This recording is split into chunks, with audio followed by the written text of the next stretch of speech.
Hi everybody. Today we're going to be talking about inner classes and how they're represented on the JVM. We'll do this by playing around with the inner classes as they're seen in primitive.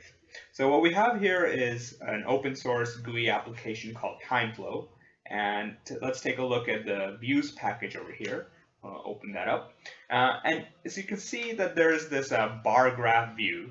That's a class that's publicly accessible, and it has a couple of different fields.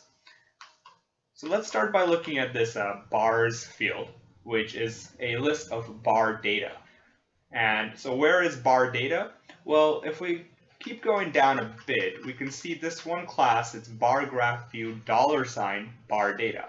And what that means is that bar data is an inner class that's declared inside the body of bar graph view. If you look at the source code for bar data, you'll notice that it doesn't have a public or private modifier. That means it's package protected by default, but it also means that it's probably used more or less solely by the enclosing class, which is bar graph view. Bar graph view $bar data is the name of the class that's actually generated when this inner class is compiled. And here we see that it only has a constructor and a couple of fields. You'll notice that the fields, both of these thing and num, are also package private, but they're accessible from the enclosing scope, that is by bar graph view.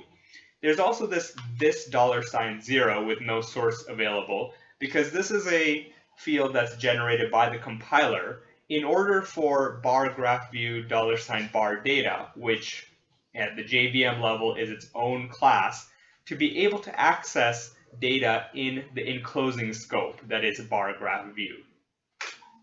Cool. So we can also take a look at this abstract visualization view.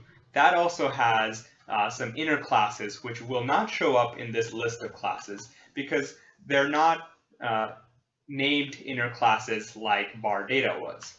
So if we take a look at the initializer or the constructor for abstract visualization view, you'll see that there's a number of anonymous inner classes such as new mouse motion listener or later on new action listener. What will happen is that these will get compiled into classes such as abstract visualization view $1 or $2. We're not showing that separately because if you look at the source code, you'll be able to see the source code for those inner classes as well.